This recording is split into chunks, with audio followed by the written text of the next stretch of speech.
ஊழியம் பண்ணுனா எலியாவை போல வானத்தை திறக்கிறவங்களாகவும் மோசையை போல பூமியை பிளக்கிறவர்களாகவும். ரெடியாமா? ரெடியாமா? ஆமே. தேவன் இனி அந்த எல்லைகளுக்குள்ள தேவன் நம்மளை கொண்டு போகிறார். ஆமேன் என்று சொல்லலாமா? ஆமேன் என்று சொல்லலாமா? ஆமே. அப்ப இன்றைக்கு தேவன் நம்ம மேல போர்த்துகிற போர்வை ஒரு வல்லமையின் போர்வை, அல்லது ஒரு அக்கினியின் போர்வை, அல்லது சவால்களை சந்திக்கிற போர்வைகளை தேவன் இன்றைக்கு நம்ம மேல போத்த போகிறார். எத்தனை பேர் ஆமேன் என்று சொல்றீங்க? எத்தனை பேர் எனக்கு வேணும்னு சொல்றீங்க?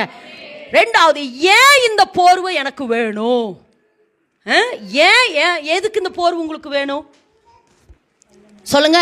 எதுக்கு இந்த போர்வை? அதாவது வேதத்தில் நம்ம வாசிக்கிற பொழுது இந்த போர்வை எலியா மேல இருந்தபடியினாலதான் பாகாலின் ஜனங்கள் எல்லாம் என்ன செஞ்சாங்க?